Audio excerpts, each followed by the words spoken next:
Wondering how you can become better at running your business? Entrepreneurship can be stressful. There's too much to do and not enough time. If you're isolated in your daily decisions, have no fear. Success and balance are possible. Welcome to the Small Business Answer Man podcast, where you master the art of running a successful business using practical advice from experts who want to help you succeed. Now, here's your host, Gary Wilbers. Welcome. We're glad to have you back to the Small Business Answer Man podcast, where we help entrepreneurs and business owners find solutions so they don't become overwhelmed and stressed. Are you ready to hear about one of the areas of the 6P business owner formula? Those 6 areas, again, are people, productivity, pricing, promotion, process, and profits. And I'm telling you, today we've got a guest that's going to help us in that area. But it's hard to believe we're already in that fourth quarter of 2023. So we've really got to decide that our decisions are going to make a difference for our business, not only today, but going in the next year. So let's meet our guest today, who will tell us what problem they will help us solve. Richard, would you share us what problem will you help our listeners solve today? Hey, I am going to help all of your listeners solve the problem of decision making. And I'm going to make it really, really simple. There's lots of work out there about how to make big decisions that use pivot tables and spreadsheets and flux capacitors and all kinds of technologies. I make it a lot more simple. So I hope that your listeners will gain from this podcast how to make small decisions, and it's very simple. Well, great. I'm looking forward to this, Richard, because you know business owners, especially in small businesses, they make tons of decisions each and every day. So today we've got with us Richard Moran. He's a Silicon Valley-based business leader, workplace pundit, best-selling author, a venture capitalist, and a former CEO and a college president. So a wide variety. I love that. He's best known for his series of humorous business books, beginning with the best-selling Never Confuse a Memo with Reality, and is credited with starting the genre of books of business bullet books. His body of work includes 10 books about using common sense in business. He is the host of the CBS syndicated radio program In the Workplace. Richard has appeared on CNN, NPR, and most other major media outlets. Richard, it's great to have you on the podcast. Welcome. Thanks, Gary. It's great to be here, and you're energetic today. You're excited. Oh, I love sharing. I kind of get excited when I'm doing podcasts because, number one, I know I'm going to get to learn. And when you talked about making these decisions, and we come up with that all the time as business owners and leaders in our organization. So I think it's so important. So I'm going to start kind of from the concept, because you and I have got to visit a little bit and share some information and got to look over your website. Why is saying this word whatever or whatever attitude kind of a bad sign? You just said it 2 times, and the way that you said it each time was a little bit different and has a little bit of a different meaning. So here's my message to all of your listeners, and it's very simple, and it is stop saying the word whatever. Because 2 things happen when you say whatever, and everybody hates that word. Whenever I do a survey, everybody says, "Oh, I hate that word." 2 things happen. One is you come across as a slacker. If you say whatever, you come across as somebody who doesn't care, and you just used it like in that word, in that way. You said whatever, and that means I don't care. So who wants to be a slacker? But the second thing is, when you say whatever, you're not making a decision. And it's every decision matters, all those little decisions. And I like to tell the story that some researchers at Cornell have discovered that in a typical day, you and I, all of your listeners, make about 30,000 decisions. And they're not big, momentous decisions about war and peace. They're about what I should have for lunch, where I should sit, whether or not I should listen to this podcast. Should I wear a tie today? Should I should I comb my hair? And every time you say whatever to all those small decisions, you're not making a decision. and you should make the decision. And for small business owners, for entrepreneurs, it's even more important to make those small decisions. Yeah, I can tell I you think why. that, yeah, go ahead, please Okay, share with us. because I in the book I talk about something that's very simple. And as an entrepreneur, she was funded by a venture capital firm. She had a lot of money. She had $5 million. And she just happened to be a woman. And she was constantly approached by members in the organization asking for expenses, small expenses. I want to go to this conference.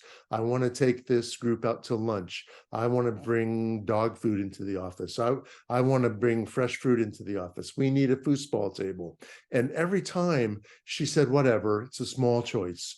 Go ahead, so whatever, which she didn't make the decision. So the other person said, well, I'll make it. I'll buy the foosball table. And she ran out of money because all those small decisions that she did not make added up to a big expense, and the company went under. So whatever, when it comes to expenses, especially for a small business, are crucial. Make the small decisions, yes or no, and it usually should be no. Right. I think that becomes the key, is really for business owners. When you don't make a decision, that can create inaction from your people. So that's one thing we have to think about, is how does that happen? And we kind of talked about a little bit, and like to share with our audience a little bit, is what do you think is more preferable, making a poor choice or really refraining from deciding? And why would you tell me, whichever way you decide, tell me which way we should look at it? Well, I always say, when you're faced with a decision, make it. And sometimes you have to choose between bad options. They're all bad. So, in a small business company, should I lay off this person, or should I sacrifice revenue this month? Those are two bad decisions, but you should pick one. And the joy, or the virtue of making a decision, especially a fast one, is that if it's not the right one, you can change it. And there's lots of research about speed of decision making. And what they have found, what researchers have found, is that the decision that you would make in the first 2 minutes of being faced with that decision is probably the same decision that you would make 2 weeks later after suffering over the decision. So just go ahead and make the decision. It's better. Is that some of what you would think of, kind of that gut instinct of where, when you're thinking about something, sometimes you Gary, feel like in your gut you should do something? A question I get all the time is about gut. Can I use my gut to make decisions? And the answer is yes, but if your gut is informed, you can use your gut. So everybody talks about Steve Jobs. He used his gut all the time in making decisions. Yes, but he had 20 years of experience in product design and technology. So his gut was very informed. If you're 20 years old and you're starting in business, your gut may not be the best place to go. So the caveat with your gut is, if your gut is informed, if you've been at this for a while, if you recognize the patterns, then yes, use your gut. But you can also use simple tools like pros and cons. You can, the world is full of algorithms right now. Facebook and everywhere else is an algorithm. And an algorithm is just nothing more than an if-then. If I do this, then this happens. If I don't do this, then this happens. So use an algorithm. If then, and that works too. Right. I think that's the key. You talk about your experience and knowing that. I've had that a lot of times with hiring. People ask me, well, when I feel good about a person, should I hire them? And I always say, but there too, because the thing is your decision, is it based on emotional, you're emotionally attached to that person because they like the same sports team that you do, and they happen to get in conversation, or you like some of the similar things. And that's where I see business owners make bad decisions sometimes, is when they allow their emotion to come into their decision-making process. Would you agree with that, Richard? Yes, I would. And one of the things that I interviewed a lot of people for the book, a lot of leaders and CEOs for the book. And one of the things that I discovered is that when a leader or an owner is self-aware, when he or she knows what's going to work, when he or she knows what their skills are and what needs to be complemented. Self-awareness helps make decisions. Good example, I was the CEO of a company, and I'll be the first to admit I'm not good at numbers. I'm not good at details. So I'm self-aware enough to know that. So I surrounded myself with people who were. My strengths are in communications and in strategy, not in the numbers. So Right. I think that's a good way to look at self-awareness, is being very honest with yourself about what you need and what's going to work. Yeah, I agree. Well, we've been talking about some of them, but I want to go a little bit deeper, if we can, of some of those traps that you think individuals and leaders, from all walks of life, that we need to really avoid when it comes to decision making. We've talked about a couple of those, but as you discussed and you shared in the book and stuff, can you give us some more insight there? Yeah. Well, one thing that people talk about today is decision fatigue. I'm tired of making decisions. And you get tired of making decisions most often when they pile up. So I use email as an example. So every morning we wake up to 100 emails or 200 emails. It's not a contest I want to win, but you can go through them easily, delete, but then there's a cadre of people or cadre of emails that you say, I don't know, I don't want to make a decision about that. And then they pile up. Then next day you have more. So people get decision fatigue because they didn't make the decision when they could have. So that's one of the traps that you fall into. Another trap is that there's so many options that it's hard. People say it's hard to make a decision because of that. One of the best marketers know this for sure. There's a restaurant in San Francisco that I always point to, and it is called the House of Prime Rib. Now you go there to get prime rib. There's no decision to be made. You don't go there for fish. You don't go there for vegetarian meal. And people love it there because there's hardly any decision to be made. But you go to Chipotle, and I like Chipotle, man, there's so many decisions to be made, and they put pressure on you to make decisions. It's so stressful.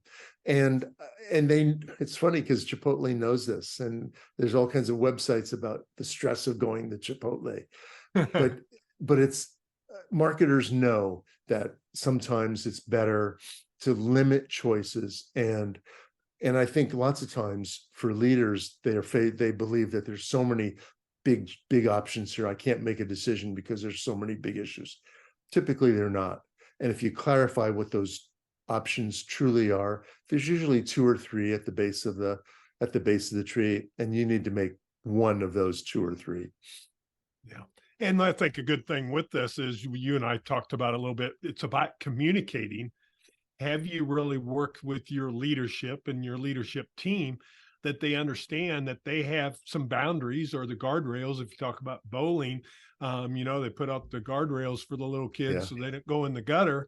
Well, do you have those boundaries in place, and have you communicated to your team so they can make educated decisions versus being out in the realm of that decision making, and then they come back and find out, oh, they did it wrong? And I think that becomes a real key, don't you think? Is with decisions, really, it's about our communication that we have with our staff. Correct. And it's even more basic than that, Gary. It is about clarifying your intentions. And I talk about this all the time, that a simple example is if you intend to lose weight, your decisions are about being on a diet. If you intend to stay in shape, your decisions are about how do I stay in shape? And it's those are very simple examples. But for a small business, if your intention is to really increase sales this month, then all of your decisions are about that. And it's not as easy to clarify intent as people think. But if you can clarify your intention, then your decisions are easy. UPS is the best example. The intent at UPS or FedEx is to deliver a package overnight. All their decisions are based on that. If you're Domino's Pizza, their intention is to deliver a pizza in 30 minutes or so. So all their decisions are based on that delivery system. So if you can clarify your intentions, decisions are much, much easier. And then you have to communicate, as you said, what those intentions are. It's sort of a shin bone connected to the thigh bone kind of methodology. Yeah, and becomes so huge because I talk about that with a lot of business owners. I feel like a lot of business owners have their vision of where they want to go, but they don't have the clarity of how they want to get there. Yeah. And that clarity is so crucial to the organization because it's not just them, but it's their people then to be able to achieve that objective, that goal that's there. And like you said, clarifying that intention of what's most important, then it can really be set out. You know, if it's in customer service or if it's in the sales, like you said, in the different areas, they know what's most important to be able to drive the company forward in each one of those areas. And one of the people I interviewed for the book, and it was a Kansas, a leader in Kansas, and he is both a very successful corporate attorney and an Episcopal priest. And he has a personal intention, a personal mission statement, and he can make all of his decisions because he wants to help people. So it's an unusual combination, but he's able to do it in both of his careers. So it was another lesson that sometimes a personal intention, a personal mission statement can help you make decisions also. Well, I'm curious about one thing, and we talked just a little bit about it. You brought up Steve Jobs, and you know, Steve Jobs was famous for wearing the same outfit daily because it was a decision. And you hear a lot of leaders like that has done the same thing. Presidents have done that. You know, they're pretty well the same color suits. They're picked out for them, or they have someone take care of that because they allow those smaller decisions not to bog them down. What have you found, or what did you see in your research? I know you talked about the Cornell, where we make 30,000 decisions in a day. What does that do to us if we're not making those ones that really don't really matter a whole much, I guess is the right word to say, like let somebody else. You know, in this case, you brought it up about, you know, what to wear. I mean, the simplest, you know, if we get into a routine, that takes the small decision making out of the equation.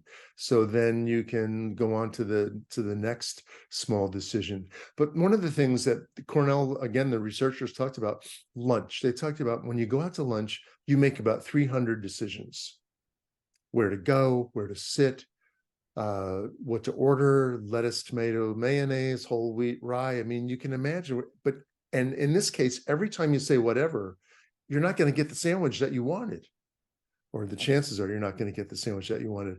So if you go to the same, again, using your metaphor, if you go to the same restaurant every day and order the same thing, you're not going to make all those little decisions. So sometimes it can be very efficient to do the same thing every day. Yeah. Well, a lot of times they show with creating habits and rituals, like you talked about, when we put out our clothes. I had mine out this morning before I went to my body pump class. I had them laid out last night because when I get up at 4:45 a.m., I don't want to have to think about it, because if I think about if I'm going to go to the gym, I'm going back to that bed. Yeah. You know, and this morning would have been one of those mornings. I may be energetic now, but at 4:45, I wasn't, Richard. But it's how can we make those little decisions and create a ritual, routine, habit, discipline, whatever word you want to use, allows us to achieve that. Richard, would you go ahead and share with them a little more on your book and stuff and how they can get a copy of that? I want people to know about it. We're coming up on that time. We're going to have to wrap up from the great conversation, but I want them to know more about your book and how they can get access. Yeah, the title of the book is very simple. It's Never Say Whatever: How Small Decisions Can Make a Big Difference. It's published by McGraw-Hill. It came out in late April, and it's really struck a nerve with people because everybody hates that word. And it can be, it's in bookstores, it's on Amazon and all the usual places. I also have a website. It's richardmoran.com, MORAN.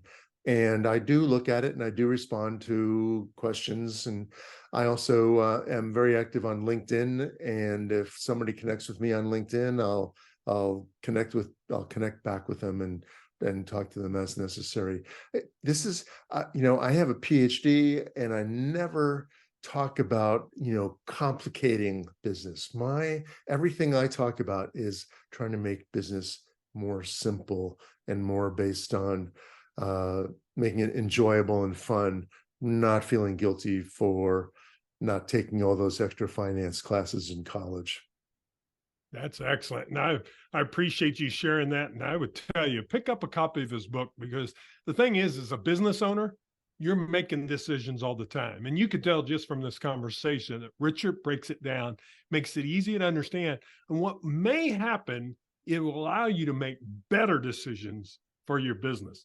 And when we make better decisions for a business, normally for business owners, that means they are able to increase their profits, able to grow their people, able to really take their company to that next level that they want to. So remember, his website, if you're wondering, is richardmoran.com. We'll have it in show notes so you can easily link onto it, whatever's easiest for you there. But Richard, before I let you go, I want you to answer one other question I ask every podcast guest that I have on, is what's the best business tip or advice that you would give the small business owners? Well, it relates to what we've been talking about so far, Gary, and that is pay attention to the small decisions. There are big decisions in business, and there's lots of tools to help you make those. But sometimes it's the small decisions that really matter, not only in your business, but in your relationships and in your life and all of that. So my advice, and it's outlined in the book in detail, is pay attention to the small decisions, pay attention to the small details, and make decisions about that. And I think you'll be more successful and happier. Well, Richard, I've really enjoyed getting to know you more and allowing you to share you with our audience and stuff. And I can't thank you enough for being on the Small Business Answer Man podcast. Thank you, Gary. Now, I want to always give you an action. So I want you to think about the next 3 decisions that you make. I just want you to take those in, because we're so used to making decisions, sometimes we don't even think about it. So just think before you make the decision. Give yourself 30 seconds to 1 minute before you make that decision, and then decide for yourself what you need to do to be able to make better decisions. Like, most likely pick up Richard's book that's going to help you in that area. So thanks for joining us this week. We'll come back next week with another great guest. But as we go, I want you to really think about the time until we get here the next time to continue to grow your business. And those small decisions are what allows your business to grow. So remember, don't ascend to the top of the mountain by yourself. Who are you bringing along with you to the top of that mountain? And when you help others achieve their success and significance in life, guess what happens to your life? You continue to grow also. Make it a great day. We'll see you back here next week with another great guest. Thanks for joining us. That's all the time we have for this week. To continue your journey, head over to smallbusinessanswerman.biz to access the tools and resources mentioned in today's show. If you enjoyed this episode, please subscribe and share it with someone who would benefit from listening. That's smallbusinessanswerman.biz. Until next time, remember, when you find the right solutions, your business grows, and you get your time back.